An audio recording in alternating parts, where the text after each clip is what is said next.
No, so ngayon, no, pag-usapan ito tungkol sa relationship natin, no, at sa ating Panginoon. So alam nyo ba na ang gusto ng Diyos sa atin ay tayo ay magiging kaisa doon sa ating Panginoong Kristo. Kasi nga, ipinadala ng Diyos Ama ang kanyang bugtong anak na si Kristo upang tayo ay magiging isa sa pamamagitan ng kanyang bugtong anak. Na tayo ay naligaw dahil sa ating mga kasalanan. Gumagawa tayo sa ating mga sariling mga desisyon. Kinuha niya tayo sa pamamagitan ng anak. Tinawag tayo upang tayo ay magbalik sa Kanya. Ngunit ang mga tao ay hindi nakukontento. At dahil dito, ang mga tao gumagawa ng sarili nilang mga hakbang kung paano sila malayo sa Panginoon. At dahil dito, bigo ang mga tao. Kaya nga pinadala ng Panginoon ang kanyang bugtong anak na si Kristo. Kasi nga ang bawat isa sa atin dito naliligaw na. Kumbaga hindi na tayo tumatahak sa tamang daan. Sa katuwiran. Kasi nga dahil sa kasalanan ang mga tao lumalayo na at na nakita ito ng Diyos Ama, pinadala niya ang kanyang bugtong anak upang tayo ay mabalaanan. Nasa pamamagitan ng ating Panginoon Kristo ang kaligtasan upang upang ipaalam sa mga tao na mali ang kanilang pag-intindi sa kasalanan. Ang kasalanan kasi dito sa mundong ito, minsan kasi sa mga tao, akala kasi nila itong mga bagay na ito ay normal lamang. So, ang paggawa ng kasalanan para sa mga tao ay normal lamang na hindi nila alam ito ay nakakasugat sa kanila. Nakakasugat ang kasalanan sa atin every time we commit sin. Isang kasalanan, isang sugat na hindi kailanman maghihilom. Isang sugat na siyang hahantong sa kamatayan. Para ito siyang sakit or cancer na walang ibang gamot na makakahilom sa pamamagitan lamang ng ating Panginoon Kristo. Ang paggawa natin sa kasalanan, isa itong sugat na hindi naghihilom. Kasi walang gamot. Tulad din ng isang cancer, walang gamot. Ngunit, nung nakita ito ng ating Panginoon, dahil nga ang bawat isa sa atin tumatahak patungo sa kaparusahan, pinagdala niya ang kanyang bugtong anak upang tayo ay tubusin, upang tayo ay iligtas, upang ipaalam na may daan patungo sa liwanag, upang malayo tayo sa kaparusahan na naghihintay sa bawat isa na namumuhay sa kasalanan. Ngunit, dahil pa rin dito ang mga tao, hindi pa rin nakikinig sa ating Panginoong Kristo. Patuloy pa rin tinatahak. Patuloy pa rin nilang tinatahak or patuloy pa rin tumatahak doon patungo sa kadiliman. Sa kabila ng maraming babala na itong mga bagay na ito at sa kabila ng maraming mga salita ng Panginoon sa pagtawag sa bawat isa sa atin upang tayo ay ibalik sa liwanag mula sa pagtahak natin sa daan patungo sa kadiliman.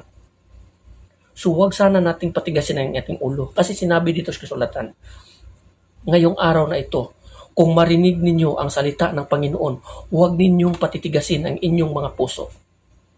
Ngunit ang mga tao, every time na marinig nila ang salita ng Panginoon, pinapatigas nila ang kanilang mga puso at hindi sila nakikinig dito. Pag sinasabihan mo sila, sabihan ka lang na don't judge me. So huwag sanang ganun.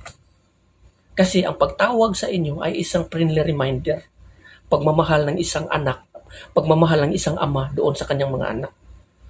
Upang tayo ay pag-isahin sa pamamagitan ng ating Panginoon Kristo. Upang tayo ay magiging isa doon sa kalwalhatian at kaharian ng Diyos.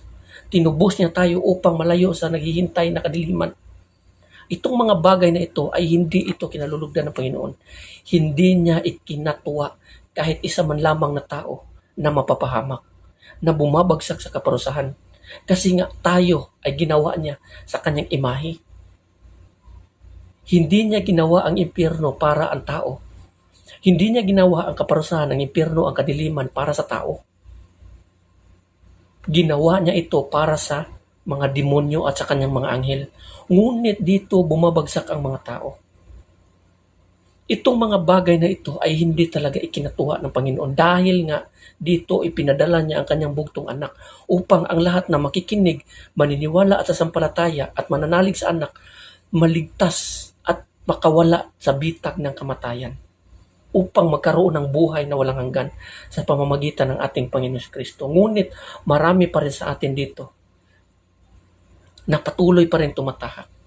No, so wag nating hayaan, wag nating hayaan kasi itong buhay na ito sandali lamang. Wag nating patigasin ang ating mga puso. Wag nating patigasin ang ating mga puso, lalo na kung siya na talaga ang nagsasalita.